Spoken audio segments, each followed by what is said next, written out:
പപ്പ food order ചെയ്തായിരുന്നു. താഴേക്കുള്ള സ്റ്റെപ്പുകൾ ഓടിയിറങ്ങുന്ന കൂട്ടത്തിൽ ആദർശ് ചോദിച്ചു. ഓർഡർ ചെയ്തത് വരികയും ചെയ്തു. നീ ഇത്രയും നേരം എവിടെയായിരുന്നു? ആദർശിനെ അടിമുടി നോക്കിക്കൊണ്ട് പപ്പ സെറ്റിയിൽ നിന്നും എഴുന്നേറ്റ് ഡൈനിങ് ഹാളിലേക്ക് നടന്നു. എൻ്റെ പപ്പ, ഞാൻ കുറച്ചു നേരം എൻ്റെ പെണ്ണുറങ്ങുന്നത് നോക്കിയിരുന്നു. പിന്നെ റൂമിൽ പോയി ഒന്ന് ഫ്രഷായി. നോക്കിയിരുന്നു, അത്ര മാത്രമല്ലേ ഉള്ളൂ. എന്തോ ഈ ഓവർ സ്നേഹം വിശ്വസിക്കാൻ ഇത്തിരി ബുദ്ധിമുട്ടുണ്ട്. ഒരു ചെയർ വലിച്ചിട്ട് പപ്പ ഇരുന്നു. നീ ഇരിക്ക്. 2 പ്ലേറ്റ് എടുത്ത് ടേബിളിലേക്ക് വെച്ച് ചപ്പാത്തിയും ചിക്കൻ കറിയും പകർന്നു. പപ്പയ്ക്ക് എന്നെ പൂർണ്ണമായും വിശ്വസിക്കാം. ഇത് ഓവർ സ്നേഹമൊന്നുമല്ല, പ്രണയവുമല്ല. പപ്പയുടെ കണ്ണുകൾ ഒന്ന് കുറുകി. പിന്നെ പ്രണയമല്ലെങ്കിൽ? സംശയത്തോടെ ചോദിച്ചു. ആദ്യം എന്തോ വല്ലാത്ത ഒരു ഭ്രമമായിരുന്നു. ആ സൗന്ദര്യം, മുടി, പിന്നെ പതുങ്ങിയുള്ള നടത്തം, വെളുത്തു ചുവന്ന കണങ്കാലിലെ കിലുങ്ങുന്ന പാദസരം, ഇതിനോടൊക്കെ. പക്ഷെ ഇപ്പോൾ അവളെ ആ ഒരു കണ്ണു വെച്ച് കാണാൻ പറ്റുന്നില്ല. ആദർശ് പറഞ്ഞു നിർത്തി. ഒരു പീസ് ചപ്പാത്തി മുറിച്ചെടുത്ത് വായിലേക്ക് വെച്ചു. പിന്നെ ഇപ്പോൾ നിനക്ക് തോന്നുന്ന വികാരം എന്താ? പ്രണയത്തിന് മേലെയുള്ള ഒരു പ്രത്യേക ഇഷ്ടം, വാത്സല്യം. എനിക്ക് അമ്മ ഉണ്ടായിരുന്നില്ല. ആ ഒരു കുറവ് മാത്രമേ ഉള്ളൂ. അതും വലിയ കുറവ് തന്നെയാണ്. എല്ലാ സൗകര്യങ്ങളും ഉണ്ടായിരുന്നു. പക്ഷേ ആ പാവം ഒരുപാട് കഷ്ടപ്പെട്ടതാ. ഇനിയൊരു സങ്കടവും എൻ്റെ നാച്ചുവിനെ തേടി വരാൻ പാടില്ല പപ്പ. അവൾ സന്തോഷിക്കണം. ആദർശ് പപ്പയുടെ കയ്യിൽ അമർത്തി പിടിച്ചു. അതിന് എൻ്റെ സഹായം വേണോ? പെട്ടെന്ന് ആനന്ദ് ചോദിക്കുമ്പോൾ ആദർശ് ചിരിച്ചു. വേണം. നാച്ചൂട്ടന് ആ അച്ഛൻ കൊടുത്ത സ്നേഹം അതേ തീവ്രതയിൽ കൊടുക്കാൻ പപ്പയ്ക്ക് മാത്രമേ കഴിയൂ. എത്ര ശ്രമിച്ചാലും എനിക്ക് കഴിയില്ല. അവൻ്റെ കൈയുടെ മുറുക്കം കൂടി. എനിക്ക് 2 മക്കളാ. നീ നക്ഷത്രയെ സ്നേഹിക്കുന്നു എന്നറിഞ്ഞ നിമിഷം ഞാൻ എടുത്ത തീരുമാനമാണ്.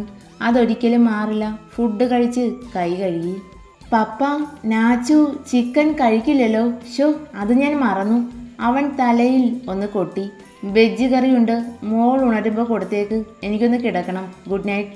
സ്വതവേയുള്ള ഗൗരവഭാവത്തിൽ പറഞ്ഞ് റൂമിലേക്ക് നടന്നു.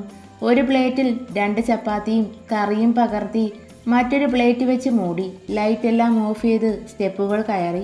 നക്ഷത്രയുടെ റൂമിൻ്റെ ഡോർ തുറന്ന് അകത്തേക്ക് കയറുമ്പോൾ അവൾ ബെഡിൽ പുറംതിരിഞ്ഞ് കിടപ്പുണ്ട്. വിടർന്ന് കിടന്ന മുടി ഒരു സൈഡിലേക്ക് മാറിക്കിടക്കുന്നു.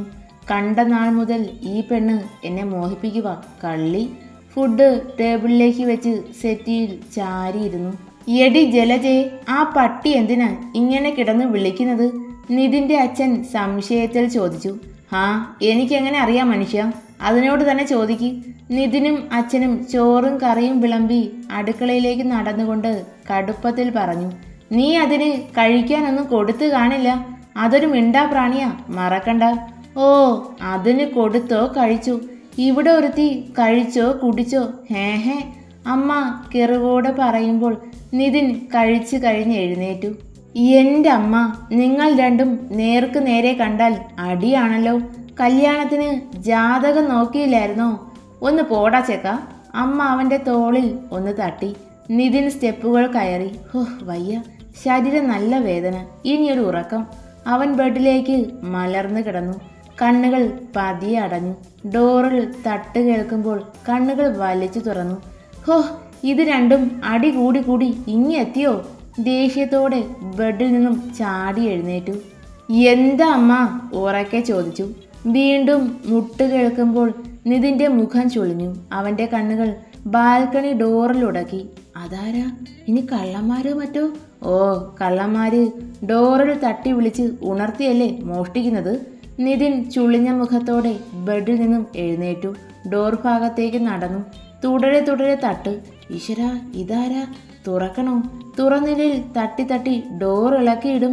രണ്ടും കൽപ്പിച്ച് ഡോർ വലിച്ചു തുറന്നതും കാറ്റ് പോലെ എന്തോ ഒന്ന് അവനെ തള്ളി മാറ്റി അകത്തേക്ക് കയറി. ഈശ്വര, ഇതെന്തോന്ന്? പെട്ടെന്ന് തിരിഞ്ഞു നോക്കിയ നിതിൻ്റെ കണ്ണുകൾ മിഴിഞ്ഞു. ഒരു ഹൂഡിയോട് കൂടിയ ജാക്കറ്റും ജീൻസിൻ്റെ പാൻറ്റും ധരിച്ച് മുന്നിൽ നിൽക്കുന്ന രൂപം അവനൊന്ന് ഞെട്ടി. നീ എന്താ ഇവിടെ? വിക്കലോടെ ചോദിച്ചു. എന്താ, എനിക്ക് വന്നൂടെ? അവളുടെ ഗൗരവം നിറഞ്ഞ മുഖം. നിതിൻ ശ്വാസം ആഞ്ഞു വലിച്ചു. മെർലിൻ, നീ ഇത് എന്തു ഭാവിച്ച? ഡോർ ലോക്കിട്ട് പതിയെ ചോദിച്ചു. എന്ത്? ഒന്നുമില്ല. എനിക്ക് നിന്നെ കാണണം എന്ന് തോന്നി വന്നു. അയ്യോ പതിയെ. അവളുടെ വായിൽ അവൻ അമർത്തി പിടിച്ചു. അമ്മയോ അച്ഛനോ കേൾക്കും. മെർലിൻ്റെ കണ്ണുകൾ അവൻ്റെ വെപ്രാളം നിറഞ്ഞ മുഖമാകെ ഓടി നടന്നു. എന്താടി, എന്തിനാ ഇങ്ങനെ നോക്കുന്നേ? സംശയത്തോടെ ചോദിക്കുമ്പോൾ കൈവെള്ളയിൽ അവളുടെ ചുണ്ടുകൾ അമർന്നു. ഞെട്ടലോടെ ചെക്കൻ്റെ കണ്ണുകൾ പുറത്തേക്ക് തള്ളി. പെട്ടെന്ന് കൈകൾ അടർത്തി മാറ്റി. ഹോ, നാളെ ആ പട്ടിയെ എവിടെയും കൊണ്ട് കളഞ്ഞോണം. എന്നാ വിളിയാ മനുഷ്യനെ പേടിപ്പിക്കാൻ. ജാക്കറ്റിൻ്റെ സിബ് പിടിച്ച് താഴ്ത്തിക്കൊണ്ട് പറഞ്ഞു. നീ ഇത് എന്ത് ചെയ്യാൻ പോവാ? ഭയങ്കര ചൂട്, ഊരി മാറ്റാൻ. ഒരു കൂസലുമില്ലാതെ നിൽക്കുന്നവളെ നോക്കി നിന്നു. അയ്യേ പോടാ ചെക്ക, ഞാനേ ഷർട്ട് ഇട്ടിട്ടുണ്ട്. പെണ്ണാണ് രാത്രിയിൽ ഡ്രൈവ് ചെയ്യുന്നത് എന്നറിയാതിരിക്കാൻ ജാക്കറ്റ് ഇട്ടതാ. ജാക്കറ്റ് ഊരി ബെഡിലേക്കിട്ടു. ഹോ, ഇപ്പം ആശ്വാസം. ഷർട്ടിൻ്റെ കോളറിൽ പിടിച്ചുയർത്തി അവൾ പറയുമ്പോൾ നിതിൻ ചുളിഞ്ഞ മുഖത്തോടെ നിന്നു. നല്ല ഉറക്കം വരുവാ. വായ തുറന്ന് പിടിച്ച് ഒരു കോട്ടുവായുമിട്ട് അവൾ ബെഡിലേക്ക് മറിഞ്ഞു. വാ കിടക്കാം. ടേബിളിൽ ചാരി അന്തം വിട്ട് നിൽക്കുന്നവനെ കൈകാട്ടി വിളിച്ചു. മെർലിൻ, നീ പോകാൻ നോക്ക്. അരികിലായി ബെഡിൻ്റെ ഒരു സൈഡിലിരുന്ന് അവൻ പറയുമ്പോൾ അവളുടെ മുഖം വീർത്തു. എൻ്റെ കൊച്ചേ, പിണങ്ങാൻ വേണ്ടി പറഞ്ഞതല്ല. അച്ഛനും അമ്മയും അറിഞ്ഞാലോ? അത് മാത്രമാണോ നിന്റെ പപ്പയും അമ്മയും? Please Merlin. അവൾ ബെഡിൽ നിന്നും എഴുന്നേറ്റു. ഞാൻ പോയിക്കോളാം. എനിക്ക് അവിടെ കിടന്നിട്ട് ഉറക്കം വന്നില്ല. ഒറ്റയ്ക്ക് എന്തോ പറ്റുന്നില്ല, അതാ. സോറി. അവൾ ജാക്കറ്റ് എടുത്തുകൊണ്ട് എഴുന്നേറ്റു. മെർലിൻ അവളുടെ കയ്യിൽ മുറുകെ പിടിച്ചു. പപ്പയും അമ്മയും എവിടെ പോയി? സംശയത്തോടെ ചോദിച്ചു. ഞാൻ പറഞ്ഞില്ലേ വേളാങ്കണ്ണിക്ക് പോകുന്നു. നാളെ വരും. ഇന്നലെ ഞാൻ നിന്നെ പ്രതീക്ഷിച്ചു, വന്നില്ല. അവൻ ചിരിയോടെ അവളുടെ മുഖത്തേക്ക് നോക്കി. എന്താ? അല്ല, നീ ആൺകുട്ടി തന്നെയാണ് അല്ലേ? ഒന്ന് പോടാ. വിടരുന്ന കണ്ണുകൾ. നിതിൻ്റെ വലങ്കൈ ഇടുപ്പിൽ മുറുകി. നിതിൻ വെപ്രാളത്തിൽ വിളിച്ചു. എന്താ? അല്ല വേണ്ടാട്ടോ, ഞാൻ പോവാ. പതിയെ പറഞ്ഞു. ഇനി പോണ്ട, രാത്രി എന്തോ ശരിയാവില്ല. അവൻ്റെ പ്രണയാർദ്രമായ സ്വരം. അവൾ ചിരിയോടെ നിതിൻ്റെ മുഖത്തേക്ക് നോക്കി നിന്നു. കൊച്ചേ, പോണിയിട്ടേൽ കെട്ടിയ മുടിയെ വിടർത്തിയിടുമ്പോൾ നിതിൻ്റെ മുഖത്തു നിന്നും പിടച്ചിലോടെ കണ്ണുകൾ പിൻവലിച്ചു. നിതിൻ വിക്കലോടെ വിളിച്ചു. ആദ്യമായ ഈയൊരു ഫീൽ. പതിയെ പറഞ്ഞ് വിടർന്നു കിടക്കുന്ന മുടിയിലേക്ക് നോക്കി. ഈ മുടി നല്ല ഭംഗിയാട്ടോ. ആണോ? ഞാൻ കളറ് ചെയ്തതാ. ഉറക്കെ അവൾ പറയുമ്പോൾ നിതിൻ്റെ കണ്ണിലെ ഭാവം മാറി. തല പതിയെ താഴുമ്പോൾ അവൻ്റെ കയ്യിൽ അമർത്തി പിടിച്ചു. അതരങ്ങൾ പ്രണയം കൈമാറുമ്പോൾ ആദ്യമായി അറിയുന്ന അനുഭൂതി. കണ്ണുകൾ പതിയെ അടഞ്ഞു. അമർത്തി മുത്തിക്കൊണ്ട് പിന്മാറി. താങ്ക്സ്. ചെവിക്കരികിൽ ചുണ്ട് ചേർത്ത് പറയുമ്പോൾ അവളൊന്ന് വിറച്ചു. ചുവന്ന് കയറുന്ന ചെവിത്തുമ്പിൽ ദന്തങ്ങളായിരുന്നു. എരിവ് വലിച്ചുകൊണ്ട് നിതിൻ്റെ കയ്യിൽ മുറുകെ പിടിച്ചു. കണ്ണുകൾ തുറന്നു. വേദനിച്ചു. നിന്നെ ഞാനും വേദനിപ്പിക്കട്ടെ? കടുപ്പത്തിൽ അവൾ ചോദിച്ചു. വേദനിപ്പിച്ചോ? അവൻ്റെ മുഖത്ത് കുസൃതി ചിരി. കെറുവോടെ മെർലിൻ്റെ മുഖം വീർത്തു. പിണങ്ങിയോ എൻ്റെ കൊച്ച്? ഒന്ന് കുനിഞ്ഞ് അവളെ ഇരു കൈയിലും വാരിയെടുക്കുമ്പോൾ ചമ്മലോടെ കണ്ണുകൾ മുറുകെ അടച്ചു പിടിച്ചു. എന്തേ പുലിക്കുട്ടി പൂച്ചക്കുട്ടിയായോ? ഞാൻ പുലി തന്നെയാ, വീറോടെ പറഞ്ഞു. ബെഡിലായി അവളെ കിടത്തി. ഉറക്കം വരുന്നു എന്നല്ലേ പറഞ്ഞത്? ഉറങ്ങിക്കോ. ഇന്നലെ ഉറങ്ങിയില്ല. കാത്തിരുന്ന് ദേഷ്യം വന്നു. അവൻ ചിരിച്ചു. വയറ്റിലെന്തോ ഉരുണ്ട് മറയുന്ന പോലെ.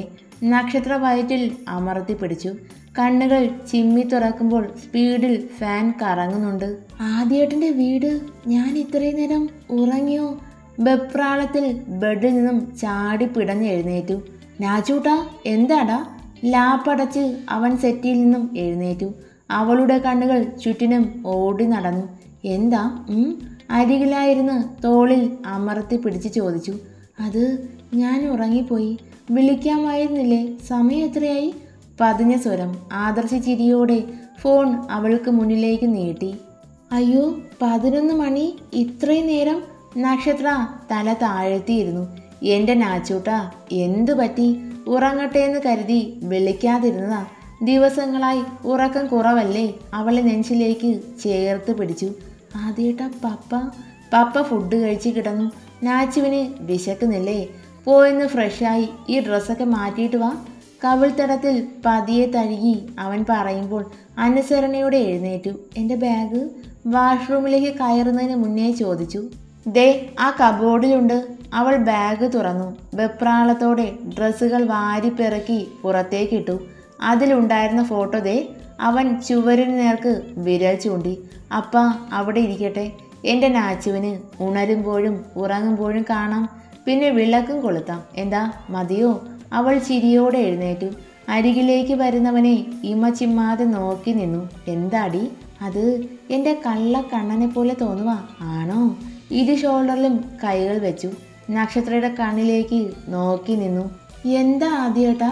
അല്ല, ഇടയ്ക്ക് അപ്പയായി തോന്നും, പിന്നെ ചിലപ്പോൾ കണ്ണനായി തോന്നും. എപ്പോഴാ ദർശേട്ടൻ നിന്റെ പ്രാണനായും പ്രണയമായും തോന്നുന്നത്? അവൻ്റെ ചിരിച്ച മുഖം. അവൾ മൗനമായി അവനിലേക്ക് ചേർന്ന് നിന്നു. ചുറ്റി പിടിച്ചു. ആദ്യേട്ടൻ എൻ്റെ പ്രാണന. ദൈവത്തോളം സ്ഥാനമുണ്ട് മനസ്സിൽ. ഓ, ദൈവത്തിന് സ്ഥാനം വേണ്ട, അത് ദൈവത്തിന് തന്നെ കൊടുത്താൽ മതി. അവൻ്റെ കുറുമ്പ് നിറഞ്ഞ സംസാരം. അവൾ തല ഉയർത്തി ആദർശിൻ്റെ മുഖത്തേക്ക് നോക്കി. ആ സ്ഥാനത്തിരുന്നാലേ ശരിയാവില്ല. മീശത്തുമ്പ് കടിച്ചു പിടിച്ച് സന്തോഷത്തോടെ പറയുന്നവനെ വല്ലായ്മയോടെ നോക്കി നിന്നു. ആദ്യേട്ടാ? എന്തേടാ? എനിക്ക് മനസ്സിലാകും. കാത്തിരിക്കാൻ ഞാൻ തയ്യാറാ. പോയി ഫ്രഷായി വാ, ഫുഡ് കഴിക്കാം. അവൾ തല കുലുക്കി തിരിഞ്ഞു നടന്നു. പിന്നെ 3 മാസം കഴിഞ്ഞ് നമ്മുടെ കല്യാണമാണ്. അതിന് ഇഷ്ടക്കുറവൊന്നുമില്ലല്ലോ. അവൾ വാഷ്റൂമിൻ്റെ ഡോറ് തുറന്ന് അകത്തേക്ക് കയറി. തിരിഞ്ഞ് അവനെ നോക്കി ചിരിച്ചു. ഫുഡും കഴിച്ച് ബാൽക്കണി ഡോറ് തുറന്ന് നക്ഷത്ര പുറത്തേക്ക് നടന്നു. നല്ല മഞ്ഞുണ്ട് നാച്ചു, പനി പിടിക്കും. ഉറക്കെ പറയുമ്പോൾ ചിരിയോടെ തിരിഞ്ഞു നോക്കി. പനി പിടിക്കട്ടെ, അന്ന് പറഞ്ഞല്ലോ പൊന്നു പോലെ നോക്കാന്ന്. അവൾ പോലും അറിയാതെ പുറത്തേക്ക് വന്ന കുറുമ്പ്. അവൻ ചിരിയോടെ തല കുലുക്കി. ആയിക്കോട്ടെ, ഞാൻ നോക്കിക്കോളാം. പിന്നെ വേണ്ടിയിരുന്നില്ല ആദ്യേട്ടാ എന്ന് പറയരുത്. നക്ഷത്ര ചിരിയോടെ ബാൽക്കണി റെയിലിങ്ങിൽ അമർത്തി പിടിച്ച് നിശബ്ദമായ കനത്ത ഇരുട്ടിലേക്ക് നോക്കി നിന്നു. കണ്ണുകൾ ആകാശത്ത് പ്രഭയോടെ ജ്വലിക്കുന്ന പൂർണ്ണ ചന്ദ്രനിലും ചുറ്റിനും മിന്നിത്തിളങ്ങുന്ന നക്ഷത്രങ്ങളിലും ഉടക്കി. ഇതിൽ എൻ്റെ അപ്പയുണ്ടാവും, എന്നെ കാണുന്നുണ്ടാവും. വേദനയോടെ ഹൃദയം വിങ്ങി. പിന്നിൽ അവൻ്റെ സാമീപ്യം. ഒരു ബ്ലാങ്കറ്റിൽ അവളെ പൊതിഞ്ഞു പിടിക്കുമ്പോൾ തല ചരിച്ച് ആദർശിനെ നോക്കി. മകരമാസത്തിലെ മഞ്ഞാണ്. അവൻ്റെ ചുണ്ടിലെ ചിരി. ഹൃദയത്തിൽ ഒരു തണുത്ത കാറ്റ് വന്ന് നിറഞ്ഞു. ഇതെന്താ ഈ ശബ്ദം? ഉറക്കത്തിൽ കിടന്നവൻ ഒന്ന് ഞെട്ടി ഉണർന്നു. തല ചരിച്ചു നോക്കി. അഞ്ചു ഇതെവിടെ പോയി? ഇത്ര രാവിലെ എഴുന്നേൽക്കുന്ന പതിവില്ലല്ലോ. അവൻ ചാടി പിടഞ്ഞ് എഴുന്നേറ്റു. ധൃതിയിൽ പുറത്തേക്ക് നടന്നു. അമ്മ! അടുക്കള വാതിൽ പടിയിൽ നിന്ന് ഉറക്കെ വിളിച്ചു. ആരായി രാവിലെ ഛർദ്ദിക്കുന്നത്? ഇനി അമ്മയ്ക്ക് വയ്യേ? അവൻ ഓടി ഉമ്മറത്തേക്ക് വന്നു. കണ്ണുകൾ പുറത്തേക്ക് തള്ളി. അമ്മയുടെ നെഞ്ചിൽ മുഖം ചേർത്ത് വെച്ചിരിക്കുവാണ് അഞ്ജു. അവരുടെ കൈ അവളുടെ പിൻഭാഗത്തെ തഴുകുന്നുണ്ട്. എൻ്റെ ദൈവമേ, കാക്ക മലർന്ന് പറക്കോ? എന്താ അമ്മ, എന്തു പറ്റി? ദീപകിൻ്റെ ഉറക്കെയുള്ള സ്വരം. അഞ്ജലി ഞെട്ടലോടെ അവരിൽ നിന്ന് അകന്നു മാറി ചുവരിൽ ചാരി കണ്ണുകൾ മുറുകെ അടച്ചിരുന്നു. അത് മോനെ, മോൾക്ക് ഛർദിൽ. പുറത്തേക്ക് ഓടുന്നത് കണ്ടു, പിന്നാലെ വന്നതാ ഞാൻ. അതെന്താ അങ്ങനെ? ഇന്നലെ വരെ പ്രശ്നമൊന്നും ഇല്ലായിരുന്നല്ലോ. ഹോസ്പിറ്റലിൽ പോകണോ അഞ്ജു? ദീപു അവൾക്ക് അരികിലായിരുന്നു. അത് മോനെ, 4 മാസം ആയില്ലേ. ഇനി ഇടയ്ക്കിടയ്ക്ക് ഇങ്ങനെ ഓർക്കാനും മനം പുരട്ടലും കാണും. ഗർഭിണിയാകുന്ന ഒട്ടുമിക്ക സ്ത്രീകൾക്കും ഉണ്ടാകാറുണ്ട്. നിന്നെ ഗർഭിണിയായിരിക്കുമ്പോൾ വയറ്റിൽ ഒരു തുള്ളി വെള്ളം തങ്ങാതെ ഛർദ്ദിക്കുമായിരുന്നു. അമ്മ ആ ഓർമ്മയിൽ നിറഞ്ഞു ചിരിച്ചു. ഇപ്പോൾ അതൊക്കെ ഓർക്കുമ്പോൾ എന്ത് സന്തോഷമാണെന്നറിയോ? അമ്മ അകത്തേക്ക് നടന്നു. ദീപു തല ചരിച്ച് അഞ്ജുവിൻ്റെ ക്ഷീണം തങ്ങി നിൽക്കുന്ന മുഖത്തേക്ക് നോക്കി. ഇന്നലെ നീ പറഞ്ഞത് ഓർക്കുന്നുണ്ടോ? എൻ്റെ അമ്മയുടെ ദേഹത്ത് ചേറിൻ്റെ സ്മെല്ലാണെന്ന്. പെട്ടെന്ന് അവൾ കണ്ണുകൾ തുറന്ന് ദീപുവിൻ്റെ മുഖത്തേക്ക് നോക്കി. ഇന്ന് തളർന്ന് ആ ദേഹത്തേക്ക് ചാഞ്ഞപ്പോൾ ആ സ്മെല്ല് നിനക്ക് തോന്നിയില്ലേ അഞ്ജു? അവൾ പതിയെ തല താഴ്ത്തി പിടിച്ചു. എൻ്റെ അമ്മ ഒരു ചുമട്ട് തൊഴിലാളിയാ. എന്നെ വളർത്തിയതും പഠിപ്പിച്ചതും ആ ജോലി ചെയ്ത. അതുകൊണ്ട് തന്നെ എനിക്കൊരു സ്മെല്ലായി തോന്നിയിട്ടില്ല. ആ വിയർപ്പിന് പ്രത്യേക ഒരുതരം മണം തോന്നിയിട്ടുണ്ട്. ദീപു ഞാൻ... വേണ്ട, നീ ഒന്നും പറയണ്ട. അവൻ കൈ ഉയർത്തി തടഞ്ഞു. അവളെ ചേർത്ത് പിടിച്ചു. നമ്മുടെ കുഞ്ഞിനെ എനിക്ക് വേണം. അതിനുവേണ്ടി നീ എന്തു പറഞ്ഞാലും ഞാൻ കേൾക്കും. പക്ഷേ അഞ്ജു, ഒന്നുണ്ട്. അമ്മ എന്നത് ഒരു വലിയ സത്യമാണ്, അത് മറന്നു പോകരുത്. അത് നിന്റെ അമ്മയായാലും എൻ്റെ അമ്മയായാലും പറയുന്ന വാക്കുകൾ അവരുടെ ഹൃദയത്തെ വേദനിപ്പിക്കാതെ നോക്കണം. പ്രസവം കഴിയുമ്പോൾ അമ്മ എന്ന വാക്കിൻ്റെ അർത്ഥം നിനക്ക് മനസ്സിലാകും. തലമുടിയിൽ പതിയെ തഴുകിക്കൊണ്ട് അവൻ എഴുന്നേറ്റു, തിരിഞ്ഞു നടന്നു. ഉമ്മറത്തിണ്ണയിൽ നിന്ന് തല ചരിച്ച് അവളെ നോക്കി. ആ പാവം സ്ത്രീയുടെ വില നീ അറിയിക്കും ഞാൻ. അച്ഛനെ മാത്രം സ്നേഹിച്ച മകൾ അച്ഛനെ തള്ളി പറയുന്ന ഒരു ദിവസം വരും, ഇല്ലേൽ വരുത്തിക്കും. ആലോചനയോടെ ഇരിക്കുന്നവളെ നോക്കി ചിരിച്ച് അവൻ അകത്തേക്ക് കയറി. വാവേ. പതിയെ കൈകൾ വയറിനെ തഴുകുമ്പോൾ ചുണ്ടിൽ അന്ന് ആദ്യമായി ചിരി വിരിഞ്ഞു.